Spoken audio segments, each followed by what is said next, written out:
Assalamualaikum warahmatullahi wabarakatuh.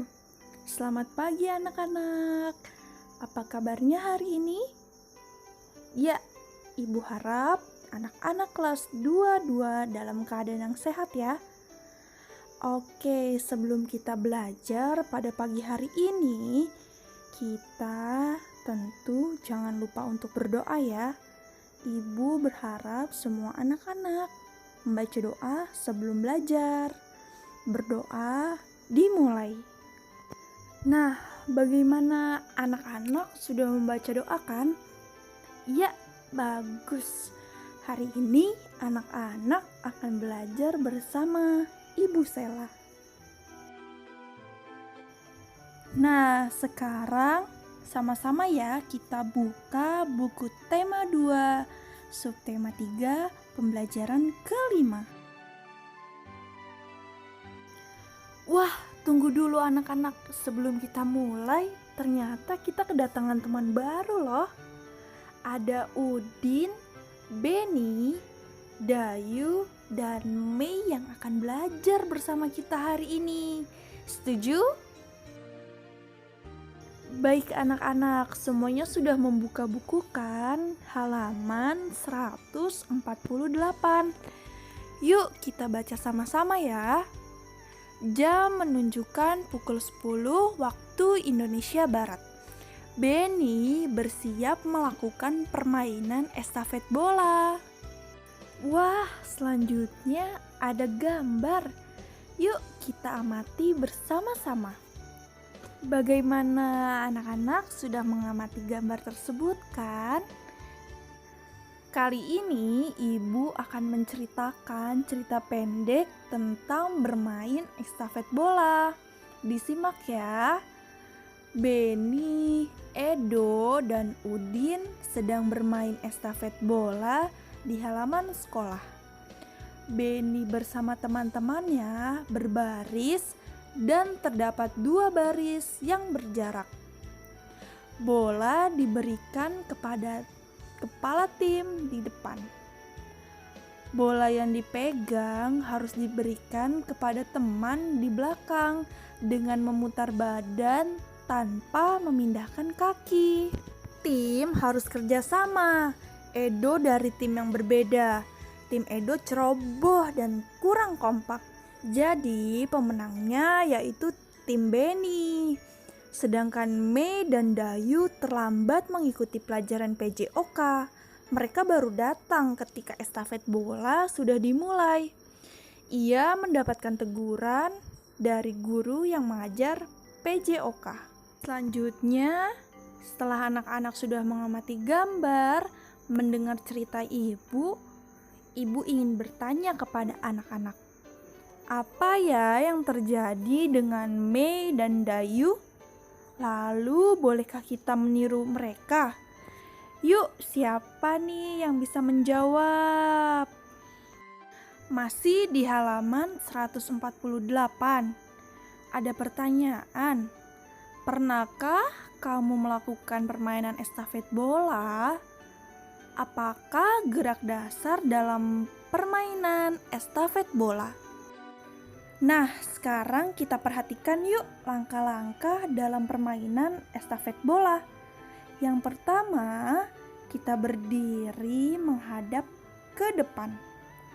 Lalu, memutar badan ke belakang, memutar badan ke depan tanpa mengubah kaki atau tanpa berpindah tempat ya.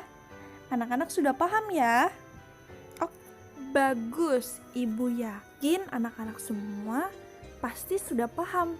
Coba sekarang kerjakan ya, halaman 149.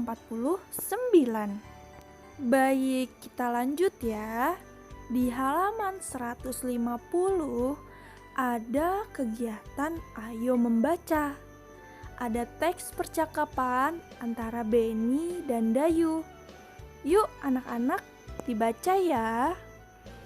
Baik, siapa yang tahu isi teks percakapan antara Beni dan Dayu? Ya, betul. Betul. Benny menegur Dayu yang sedang jajan dan dia membuang sampah sembarangan. Kemudian Benny menasihati Dayu agar mematuhi tata tertib di sekolah, yaitu membuang sampah di tempat sampah. Anak-anak semua kalau membuang sampah harus di tempat sampah ya. Tidak boleh buang sampah sembarangan. Oke. Wah, di halaman 151 ternyata Udin bertanya kepada Benny, bagaimana dengan tata tertib dalam upacara? Ayo, siapa yang tahu? Yuk kita simak jawaban dari Benny ya. Dalam tata tertib upacara bendera, semua murid wajib mengikuti upacara bendera pada hari Senin. Setiap peserta upacara harus tertib, tidak boleh berisik. Sementara itu, dalam tata tertib di kelas, kita harus datang ke sekolah sebelum pembelajaran dimulai. Sebelum masuk ke kelas, kita harus berbaris dengan rapi di depan kelas.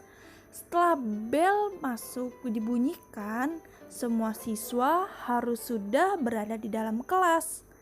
Kita harus berdoa sebelum pembelajaran dimulai dan setelah pembelajaran berakhir dipimpin oleh ketua kelas. Kebersihan, kerapihan, dan keindahan kelas menjadi tanggung jawab ketua kelas dan seluruh siswa. Siswa yang bertugas piket pada hari itu wajib menyirami tanaman yang berada di depan kelasnya. Setiap siswa juga harus berperilaku senyum, salam, sapa, sopan, dan santun. Nah, sekarang anak-anak pasti sudah lebih paham ya apa saja tata tertib yang berlaku di sekolah. Seperti kita tidak boleh membuang sampah sembarangan, mengikuti upacara bendera, baris yang tertib, tidak boleh berisik, dan kita juga harus melaksanakan piket kelas agar kelas kita bersih, rapi, dan nyaman. Yuk kita ingat-ingat lagi ya, tata cara atau petunjuk untuk kita bertingkah laku itu disebut dengan aturan. Aturan biasa disebut juga tata tertib. Betul. Aturan ada di mana-mana. Aturan juga berlaku di rumah, di sekolah, di masyarakat, di jalan raya, bahkan dalam bermain juga ada aturannya. Jadi, setelah ini anak-anak harus mematuhi aturan atau tata tertib yang berlaku ya. Supaya lebih paham lagi, yuk anak-anak kita kerjakan halaman 152 sampai 153. Kelompokkanlah ya hal yang harus dilakukan dalam kehidupan sehari-hari di sekolah. Beri tanda centang ya. Selanjutnya, anak-anak masih ingat kan cerita yang ibu bacakan tadi? Bermain estafet bola? Ya, pinter kalau masih ingat.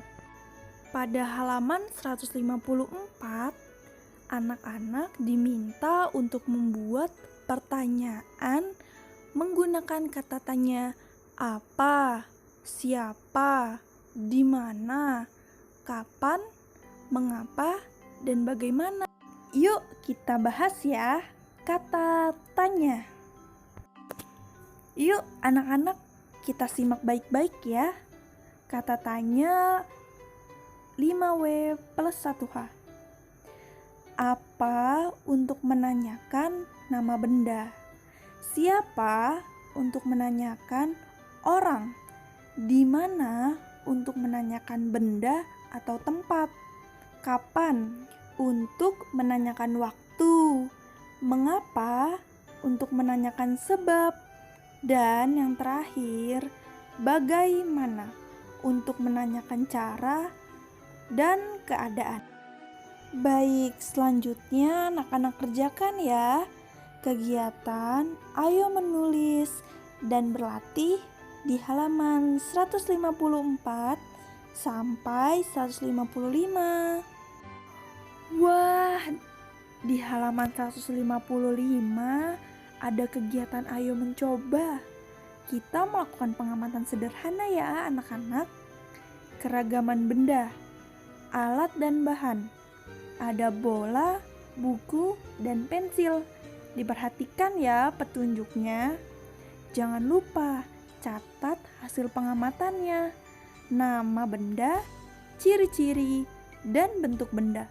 Dan jangan lupa kesimpulannya ya.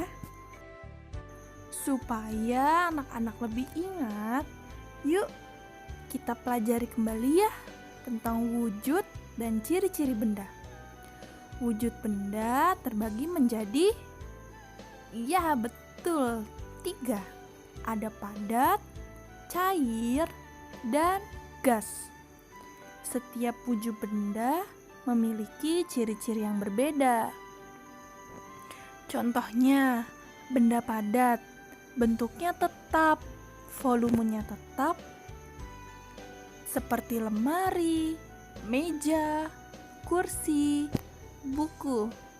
Buku kalau kita taruh di atas meja lalu kita pindahkan, bentuknya akan tetap kan? Volumenya juga akan tetap. Yang kedua, wujud cair. Bentuknya berubah-ubah menyesuaikan wadahnya atau tempatnya. Betul, volumenya tetap ya. Contohnya air, sirup, jus. Ketika kita mengambil air minum menggunakan botol, lalu kita pindahkan ke dalam gelas, bentuknya saja yang berubah, tapi volumenya tetap ya. Anak-anak harus ingat ya. Dan yang terakhir, wujud gas. Bentuknya itu berubah-ubah menyesuaikan tempatnya, tapi volumenya tidak tetap. Contohnya, balon udara, pelampung, ban berenang. Ingat ya, bentuknya berubah-ubah, tapi volumenya tidak tetap. Baik anak-anak, ibu rasa video pembelajaran kali ini cukup sampai di sini ya. Anak-anak jangan lupa kerjakan tugas yang sudah ibu berikan. Tetap semangat belajar ya. Kurang lebihnya mohon maaf. Wassalamualaikum warahmatullahi wabarakatuh.